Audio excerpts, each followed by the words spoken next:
नमस्कार। आप देख रहे हैं प्रथम स्वर में राकेश रमन। आज हम बात करेंगे भारत की जो छवि और भारत का जो परचम विश्व स्तर पे लहरा रहा है और दुनिया के तमाम देश भारत के साथ आगे बढ़ना चाहते हैं और भारत के हितों को ध्यान में रखते हुए सभी एक बिहेव कर रहे हैं। शायद ये भारत के लिए खासकर विदेशी मामलों को के संबंधों को लेकर विदेशी मामलों में जितने भी कहा जाए तो जितने भी आयाम होते हैं तकरीबन आयाम पर भारत का परचम लहरा रहा है। और इसी संबंध में आज पूरी डिस्कशन हमारी रहेगी और डिस्कशन खासकर निखिल गुप्ता का रिहा होना, जिसे एक मामले में गिरफ्तार कर लिया गया था अमेरिका के द्वारा। क्या है इसके पीछे की कहानी, इन सब के खासकर विशेषज्ञ के हैं प्रशांत सिंह। प्रशांत जी, आपका बहुत स्वागत है। सर धन्यवाद। सभी दर्शकों को नमस्कार। सर, आज जैसा कि मैं अभी कह रहा था, मैं जो निखिल गुप्ता की रिहाई और रिहाई भी एस जयशंकर इसके लिए देखे गए व्हाइट हाउस पर के गेट के बाहर तमाम तरह की खबरें आती रही, लेकिन ज्यादातर खबरें निगेटिव फैलाई गई। एक जो हमारे देश में स्वधन्ना मान्य मीडिया है, जिनको कि भारत के किसी भी अच्छाई से मतलब नहीं होता है, वो लोग करते रहते हैं। खैर, मुझे उनकी बातों में नहीं जाना। आपसे हम समझना चाहेंगे कि चाहे निखिल गुप्ता का रिहाई होना या कनाडा में जस्टिन ट्रूडो का डिजाइन करना और गुरपत सिंह पन्नू कहाँ घुस गया है, अब आप हमें इन तीनों मुद्दे पर बताएं। Over to you. जी सर। जी सर, सबसे बड़ी बात यह है कि जो हम लोग देख रहे हैं कुछ दिनों से तमाशा, खास करके 2024 से पहले, 2024 का जो लोकसभा इलेक्शन हुआ उससे पहले से ही, कि एक षड्यंत्र बहुत जबरदस्त चला और उसमें अमेरिकन डीप स्टेट का बहुत बड़ा हाथ था कि भारत में स्थिति को इतना डिस्टेबलाइज किया जाए, इतना अराजक स्थिति बना दिया जाए कि यहाँ सरकार तख्ता परिवर्तन हो जाए, सरकार परिवर्तन हो जाए, सत्ता परिवर्तन हो जाए। ठीक है, जनमत से होता है, प्रजातांत्रिक ढंग से होता है, क्योंकि देश हमारा प्रजातांत्रिक है, तो उस व्यवस्था से वोट के द्वारा होता है तो ठीक है। लेकिन यदि बाहरी ताकत उसको इन्फ्लुएंस करे और अपने स्वार्थ के अनुसार किसी देश में तख्ता पलट करे, तो ये फिर जनतंत्र के लिए एक अच्छा शकुन नहीं होता है। लेकिन इस तरह की कोशिश की गई और इस कड़ी में बहुत सारे चीज हुए। जैसे एक हरदीप सिंह निज्जर की हत्या हुई, जो खालिस्तानी था, आतंकवादी था और भारत विरोधी अलगाववादी तत्व था और बहुत सक्रिय रहता था, कनाडा का नागरिक था, कनाडा में रहता था। उसकी हत्या हुई। उसके बाद एक शुरू हुई षड्यंत्र और उसमें जो कनाडा का पीएम जस्टिन ट्रूडो, उसने सीधे सीधे ब्लेम किया कि इसमें भारत का हाथ है उसकी हत्या करवाने में। और वहां का एक सिख फॉर जस्टिस जो भारत में प्रतिबंधित संगठन है और उसका एक जो हेड है वो खालिस्तानी और आतंकी समर्थक है, गुरुपतवंत सिंह पन्नू, वो भी इसमें काफी एक्टिवली रोल प्ले कर रहा था। तो ये सारी चीजें जब हो रही थी तो इसमें बहुत सारी चीजें हैं और खास करके हमारे यहाँ भी कुछ यूट्यूबर्स जो हैं या कुछ और लोग भी जो विघ्न संतोषी हैं, जैसे भारत के खिलाफ कुछ बातें आती हैं तो उसमें उनको बड़ा खुशी होती है और ऐसे बोलना शुरू करते हैं जैसे कोई भारत का निवासी नहीं बोल रहा है, कोई पाकिस्तानी बोल रहा है, कोई हमारे दुश्मन देश का प्रवक्ता खुश होकर इस तरह की चीजें बोल रहा है। इस तरह की उनको हाँ खुशी मिलती है। ये सब चीजें देखने को आती हैं। लेकिन भारत तो ये नया भारत है। अब देखिए सर कि हुआ क्या कि अभी जो बाइडेन अभी 20 जनवरी तक राष्ट्रपति वहां रहेंगे और इसके पहले ही एस जयशंकर बहुत ही चुपचाप गए और कहीं कोई उनका पिक्चर, कोई फोटो जारी नहीं हुआ, कोई फोटो सेशन नहीं हुआ। वहां अमेरिका के स्टेट डिपार्टमेंट से उनकी बातचीत हुई और वहां के स्टेट डिपार्टमेंट और जस्टिस डिपार्टमेंट और कोर्ट ने निखिल गुप्ता को रिहा कर दिया। जिस निखिल गुप्ता को चेक रिपब्लिक से अमेरिका एक्स्ट्राडाइट प्रत्यर्पण कराकर ले गया था अमेरिका और जेल में बंद करके रखा था कि वो गुरुपतवंत सिंह पन्नू की हत्या कराने के लिए सुपारी दिए हुए है, यानी उसकी हत्या कराने का उस पर आरोप है। और जबकि उसकी ना हत्या हुई, ना हत्या करने की कोई कोशिश हुई, फिर भी इस तरह की चीजें डीप स्टेट वालों ने मैनेज किया, इस तरह की एक कंस्पिरेसी थ्योरी क्रिएट किया और इस तरह से भारत को बदनाम करने की सारी चीजें की गई। और इस तरह से एक निखिल गुप्ता एक बिजनेसमैन, वो प्योर बिजनेसमैन है, बहुत सारा चीजें हैं, उसका बिजनेस है, तो उसको इसमें बलि का बकरा बनाया गया। लेकिन ये भारत सरकार की ताकत देखिए कि पहले भी हम लोग देख चुके हैं कि कतर में हमारे 8 नौसैनिक जो इजराइल की एक कंपनी में काम करते थे, कतर ने उनको फांसी की सजा सुना बिल्कुल दी थी और उसको भारत सरकार ने छुड़ा कर ले आया। तो ये निखिल गुप्ता कैसे छोड़ देगा भारत सरकार, ये नया भारत है। तो निखिल गुप्ता की रिहाई हो गई। इधर एक डेवलपमेंट तो ये हुआ। दूसरा डेवलपमेंट हुआ कि अब गुरुपतवंत सिंह पन्नू को पता चल गया कि अब उसकी दाल नहीं गलेगी, अब वो किस बिल में छुपा घूम रहा है और उसको लग रहा है कि कहीं अमेरिका का प्रशासन ही उसके खिलाफ कोई कार्रवाई न कर दे या कनाडा का प्रशासन ही उसके खिलाफ कोई कार्रवाई न करने लगे। अब इस डर से वो कांपते चल रहा है, थरथरा रहा है, क्योंकि अब भारत का जो प्रभाव देखने को मिला कि अभी तो डोनाल्ड ट्रंप ने टेक ओवर भी नहीं किया, अभी जो बाइडेन का प्रशासन ही चल रहा है और जो बाइडेन जो वर्तमान राष्ट्रपति हैं उनका national security adviser Jack Sullivan अभी भारत आया हुआ है। और जानते हैं सर किस चीज पर बात हो रही है? टेक्नोलॉजी के आदान प्रदान पर। और इसमें बिल्कुल एक चीज और है जो बहुत पहले होती थी कि भारत को परमाणु टेक्नोलॉजी और परमाणु सुविधाओं से भारत में प्रदान करेगा अमेरिका।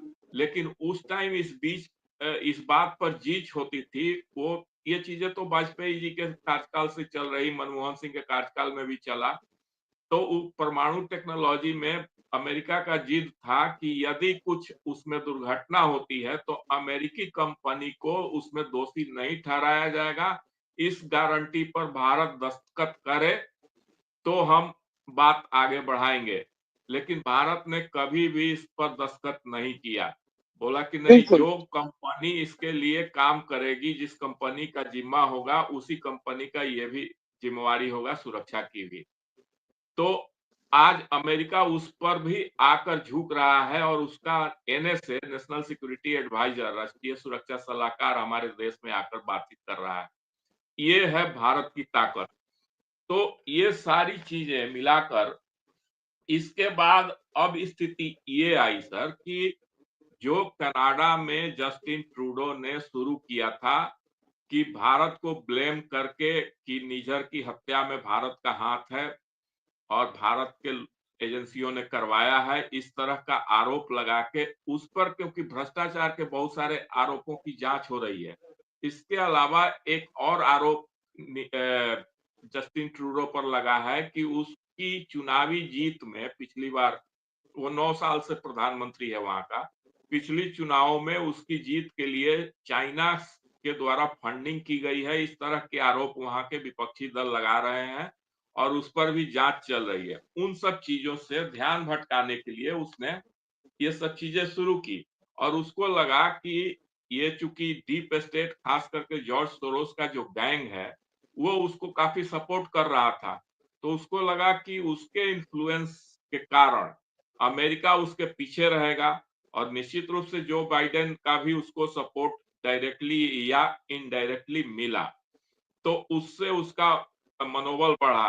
फिर उसको लगा कि 5 आइज, जिसमें एक संगठन इन लोगों ने बनाया है, अमेरिका, कनाडा, न्यूजीलैंड, ऑस्ट्रेलिया और ग्रेट ब्रिटेन, कि ये 5 आइज मिलकर तीसरे बाकी देशों पर नजर रखेंगे और जो भी उनके पास इनपुट आएगा उसको एक दूसरे के साथ शेयर करेंगे और एक दूसरे का मदद करेंगे। तो उसको लगा कि ये पांचों देश हमारे मदद में रहेंगे, यानी उसको इंग्लैंड का सपोर्ट मिलेगा, ऑस्ट्रेलिया, न्यूजीलैंड और अमेरिका का सपोर्ट मिलेगा और इसमें भारत को वो किनारे कर सकता है।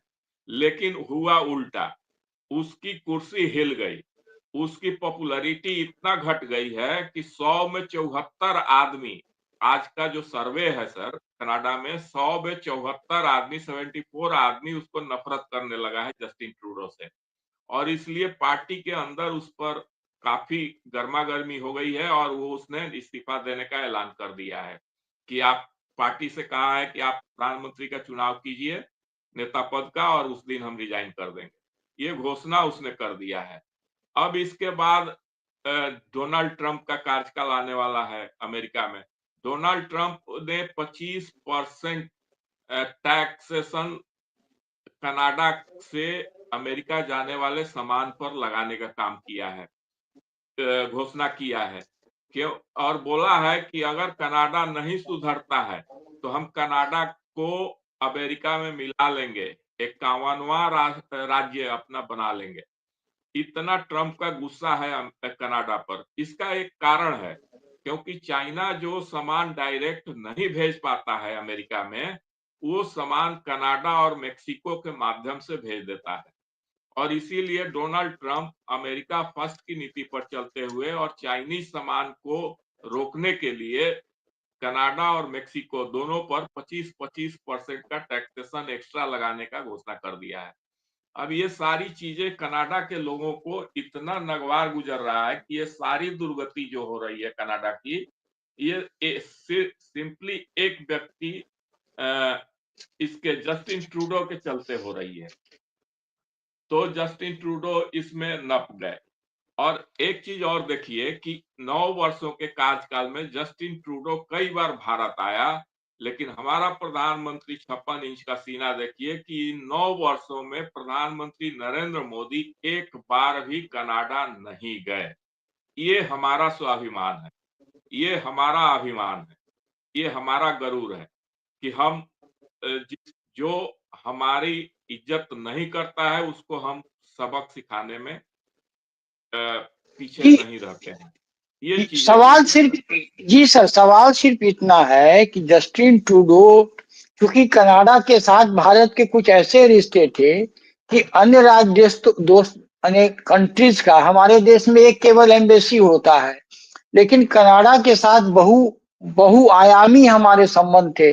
लगभग बहुत सारे 25-30 जगह पर कनाडा के लोगों को यहाँ कुछ कुछ अलग अलग प्रभाग के हिसाब से दिया गया था। और इतने अच्छे रिश्ते को जस्टिन ट्रूडो ने अपने चंद लालच में आकर भारत से पंगा मोल लिया और आज नतीजा ये हुआ। हालांकि रिजाइन करके उन्होंने टाइम बाई किया है मेरे हिसाब से, अभी उनकी सत्ता खत्म नहीं हुई है, अभी उनके ही पार्टी के लोग कोई बनेंगे। बहरहाल मेरा उनसे कोई इससे मतलब नहीं था। तो सर कुल मिलाकर भारत अपने हितों के आगे किसी की नहीं सुनता, चाहे वो अमेरिका ही क्यों नहीं हो। क्या ये कम बड़ी बात है? निश्चित रूप से सर। देखिए सर, सबसे बड़ी बात यह है कि हर चीज के मूल में एक चीज होता है, अर्थ, यानी फाइनेंस। तो और भारत में क्या हुआ 2014 के बाद से, ये चीज समझने की चीज है कि न खाऊंगा न खाने दूंगा, ये जो नीति अपनाई गई, तो इसके चलते और प्रोएक्टिव होकर सरकार ने काम किया हर मोर्चे पर। इंफ्रास्ट्रक्चर को आगे बढ़ाया, अर्थव्यवस्था को बहुत तेजी से आगे बढ़ाया, मैन्युफैक्चरिंग हब को बढ़ाया और अपने पूरे डिफेंस सिस्टम को मॉडर्नाइज किया। तो इन सब चीजों के चलते भारत की इतनी ताकत बढ़ी है और विश्व में एक्सेप्टेबिलिटी, स्वीकार्यता इतनी बढ़ी है और लोग एक देख रहे हैं कि भारत सक्षम है किसी को किसी खास क्षेत्र में मदद करने में। तो इन सब चीजों में अब हमारा डीआरडीओ है, नए नए कमाल कर रहा है। अभी हमारा कावेरी इंजन अपना स्वतः बनाने का, पहले अमेरिका से डील हुआ था कि तेजस विमान के लिए, फाइटर जेट के लिए वो इंजन देगा, उसने देने में आनाकानी की तो हमारा कावेरी इंजन अब तैयार हो रहा है। तो इन सब चीजों ने, इसरो ने तो अपना नया नया कमाल करके दिखा दिया सैटेलाइट को अंतरिक्ष में भेजने में। इन सारी चीजों से जो हमारा आत्मविश्वास बढ़ा और बहुत सारे देशों का हमारे प्रति विश्वास बढ़ा, तो हम इस रूप में एक सक्षम है। ये बहुत बड़ी बात है सर, कि इस रूप में हम सक्षम हैं कि अमेरिका यदि हमारे साथ दोस्ताना रवैया नहीं अपनाता है तो हम विकल्प बनाने में सक्षम हैं और हम अपना एक अलग ब्लॉक बना सकते हैं, अपना अलग बिल्कुल सिस्टम डेवलप कर सकते हैं। और इस चीज को अमेरिका अच्छी तरह भांपता है और अमेरिका की इंटेलिजेंस इस चीज को बहुत अच्छी तरह से भांपती है। यही कारण है कि अमेरिका लूज नहीं करना चाहता है, भारत की विश्वास को भी बनाए रखना चाहता है। और यही कारण है कि अमेरिका बहुत जगह झुक रहा है। और कुछ तो उसके डीप स्टेट अपना खेला करते हैं, लेकिन बहुत जगह अमेरिका घुटनों के बल पर हमारे सामने आता है, ये भी देखने को मिल रहा है। बिल्कुल। देखिए, हर किसी को एक विश्वासी दोस्त की जरूरत होती है। विदेश नीति में कोई वो हमारे सगे नहीं। ट्रम्प भी आ जाएंगे तो ऐसा नहीं है कि बाइडेन के मुकाबले एकदम उल्टा हो जाएगा। लेकिन हाँ, थोड़े से आपके खिलाफ जो षड्यंत्र हो रहे हैं उसमें कमी आ जाएगी। अल्टीमेटली ट्रम्प भारत के राष्ट्रपति नहीं बने हैं, अमेरिका के राष्ट्रपति बने हैं। वो अमेरिका फर्स्ट पे ही चलेंगे, अमेरिका के हितों के लिए। लेकिन अमेरिका का जो एक रहा है कि दूसरे देशों के सत्ता को बदलवाता रहा है, जिस पर हम लोग फिर कभी बात करेंगे। प्रशांत जी, आज को आप इसको सम अप कर दीजिए, अब टाइम हो गया।